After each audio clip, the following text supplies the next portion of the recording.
Good morning. Happy fictional biblical character day. No, not St. Valentine. St. Patrick. Happy St. Patrick's Day. Oh boy, let's celebrate. Come on. Hey, I think you're really cool. I like you a lot. Maybe we can hang out or something. Hey, I think you're really cool. I like you a lot. Maybe we can hang out or something. Okay, I guess that was a little bit snarky, but I'm not much on holidays that are based on fictional biblical characters or people of questionable virtue. I don't know. Whatever. So, today I thought I would bring a little video here, a little ham radio snack to go over the newest. I've had it for a while, but I just haven't messed with it. And I haven't, will still not fully mess with it until I have my technician's license at the minimum. It is the Anytone AT-UV or AT-779UV, I think. I think that's what it is. It's a little mini, actually kind of a cool 2-meter 440 dual band radio. So let me flip this thing around and I'll go over some of the challenges that I'm facing and what I'm looking at trying to do. Okay, you'll have to forgive some of the mess in the back of the Subaru, but as I said, it is, come on focus, a AT-779UV by Anytone. Dual band, there's the frequencies. What I've got it on is a seat post mount, or seat rail mount, and kind of at in a quandary as to exactly how I want to mount this sucker. One of the biggest things that, here, I'm gonna zoom all over everywhere and shake the camera and annoy the piss out of you. Suck it up, then, Becky. The biggest thing I wanted to bring to your attention is the diminutive size. I believe this thing is a 25 watt. I'd have to look at the specs a little closer. But if you would look at the size of it, 25 watts, 2-meter 440. And I'm immediately considering buying 2 or 3 more of these and putting them in the go bags or setting up man packs with this on the 2-meter 440 spectrum. Some of the issues that I've been kind of dealing with, hold on, I'm gonna break away and put it up in the front.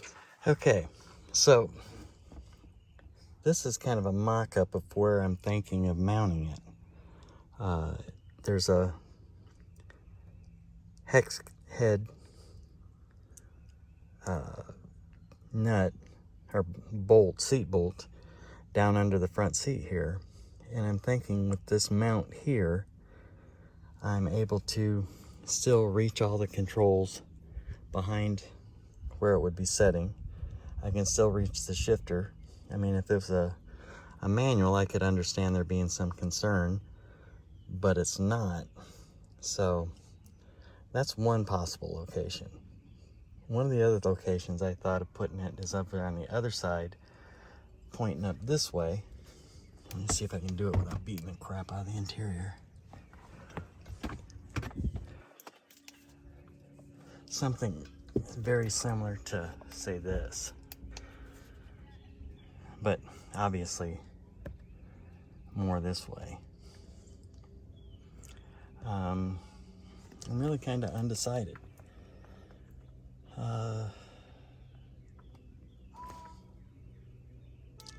So, like I said, it's a very, very small radio. It would easily fit inside that little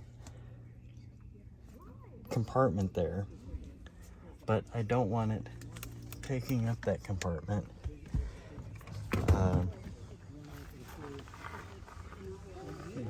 So I wanted to show you, under those two flaps right there are the hex bolts. So that would be probably the better place to mount this. And they're not over there. And I'm thinking that mounting it completely right here on this side of the cockpit is probably the far more intelligent place to mount it. So once that's decided, it kind of simplifies things. Okay, so once the horrors of mounting the radio are overcome, then it becomes the fact that I don't want to punch holes in my roof, the roof liner. I don't want to be modifying the exterior of the vehicle in any great degree. I want to be able to still take it through a car wash. And that kind of leaves something similar to this, okay, which is like an industrial strength PL259 or SL259 connected, and there's the male side that would go in the back of the radio. So just figuratively speaking, without too much effort, that could be dropped right there on the roof of the vehicle. But I'm not really super excited about a mag mount, okay? I'm not excited about what it would do to the paint and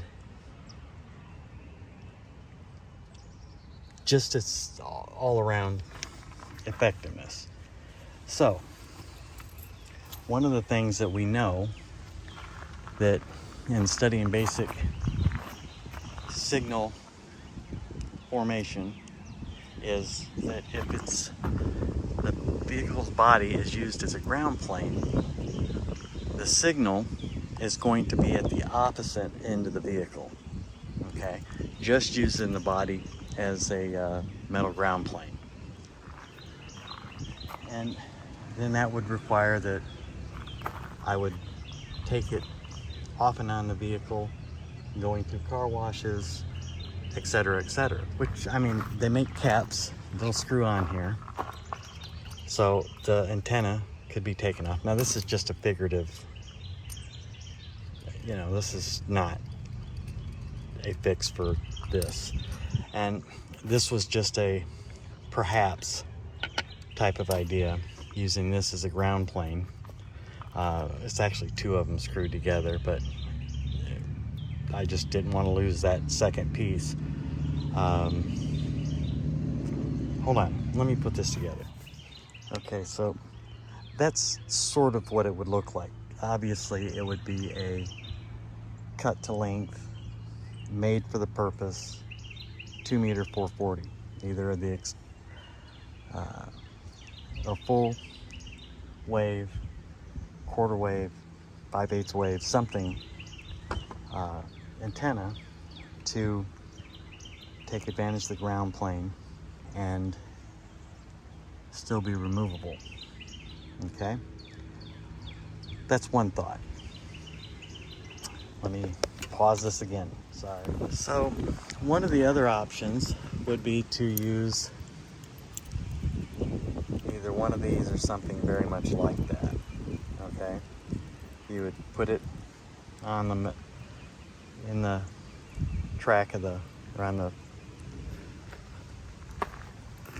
door, hatch, wherever you're going to put it, tighten it down, and then run the coax there. Now, here's the problem with that. The only place on this car that this can be done are kind of objectionable. We can't do it up here because that's glass, okay? We may be able to do it there, but that's super thick, and I don't want to break that piece of molding. We could do it right here by popping this molding right here off. It could be mounted such as that. The only problem is then I would have to figure out some sort of an extension to get it up in the air or run like a 39-inch whip. I forget what the full wavelength is. Or 70 centimeters is obviously less than 2 meters to get out. And then by mounting it here, which would be here, it would be able to get out. However, it would have to be some sort of a loaded whip or a loaded coil type of antenna, not at the base but somewhere in the middle, and then tuned. But you're still, here, let me shut this so you can see what I'm talking about.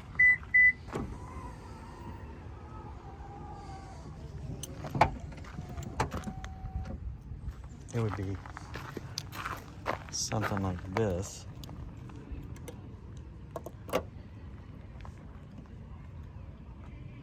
There, like that. Okay?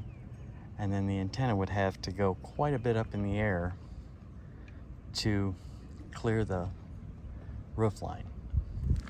Another thing I've thought of is that possibly doing it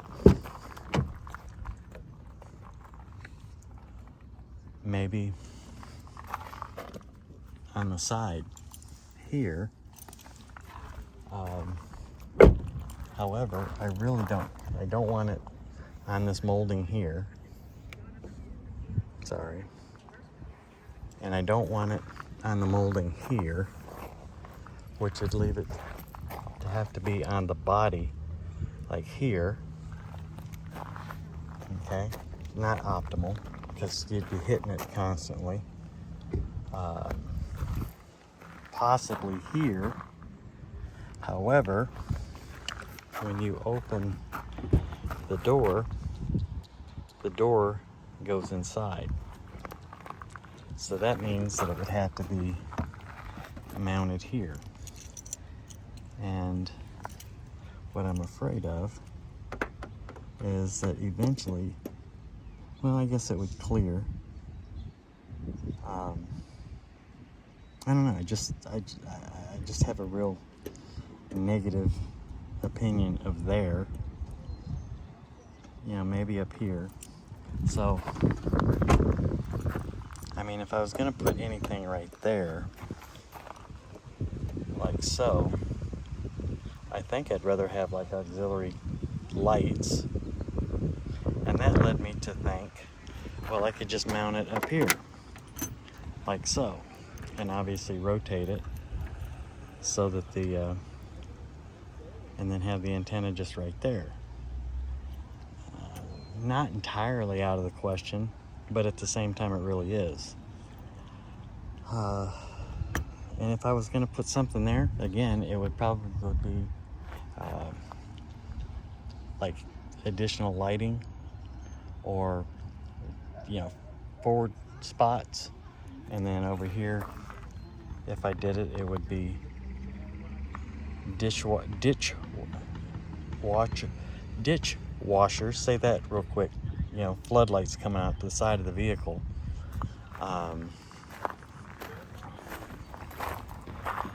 Suppose, you know, you go Aussie style and mount it up here, and I don't know.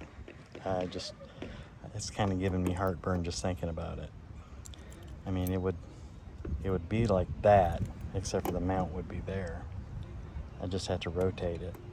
But then I don't want anything beating up the headlights. So it's kind of giving me a lot of cause for concern. I would optimally like to run the cable for the antenna from it under the seat, and then probably under the mat, and then do some cable ties, mounts, and have it go right out here. Okay, so how do you mount it on there? My first thought was, well, I could get crossbars that go with the Subaru Ascent and then just mount it on the crossbars, which is fine until it isn't. Okay, so here's kind of where I'm at. If I want to run that ground plane on it, I'm thinking that what I could do is get a piece of metal like aluminum that would fit in that, okay, and use a piece of L metal and drill and bolt it inside there, basically the inside of this. But I think that's plastic, and that gives me a lot of concern. So it had to be on the inside of this, an L bracket here, and if I did that, I could just mount this there. But if I was going to do something simple like that, where I could just take this whole assembly off or just put a cap on it, I'd probably do it here, so it's more the center of the vehicle, which isn't a bad option. You know, just a piece of L metal, paint it black, you'd never know it was there, mount this there, run the cable, maybe Velcro, black wire tie it, something that's not stupid looking, and mount the antenna on the inside of this. Okay. The other thing I'm thinking is if I put a piece of L metal and ran it across to another piece of L metal, or another piece of L metal, and then put that thin, like 2-inch wide, 4-inch wide piece of metal, 1/4 inch, 3/8 inch thick, something like that, paint it black so that there's a crossbar, but it's under the rail, so it's kind of hidden. Then I could, if it was steel or metal of some sort, I could still use the mag mount on it with the ground plane radial and just offset it in the center, and it would be like the best of both worlds. And just be able to unscrew it, take that piece of metal out with the mag mount, leave it there, and take the mag mount off of it when I go to a car wash or whatever. I could have a couple of radials across it. So that's really kind of where I'm leaning.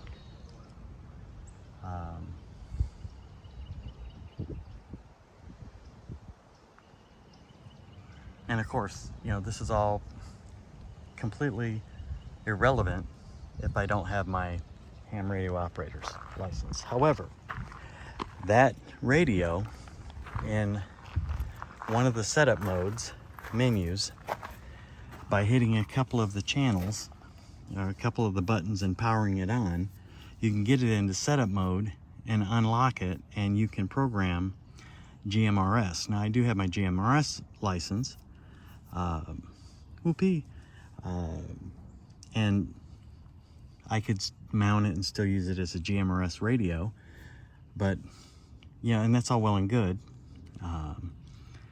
But what I plan to do is unlock it completely and be able to operate it with, when I get a technician's license, and both the technician 2-meter 440 bands and the GMRS frequencies.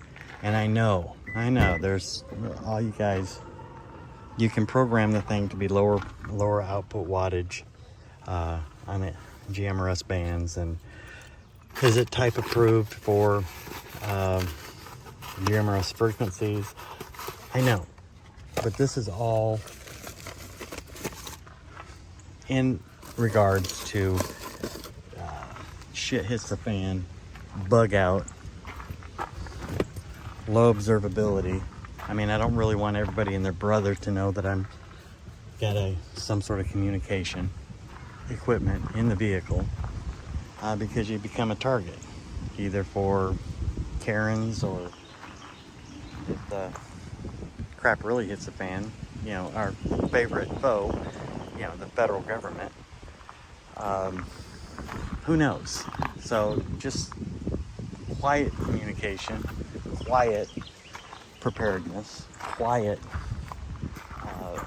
abilities are really, in my opinion, the only way to go with this whole thing. So do me a favor, in the comments, give me your opinions on location for the head unit, or for the radio itself. That's 1. 2, the viability for toting it around in a backpack for a bug out bag on 2 meters, and probably with like a Aero Yagi antenna.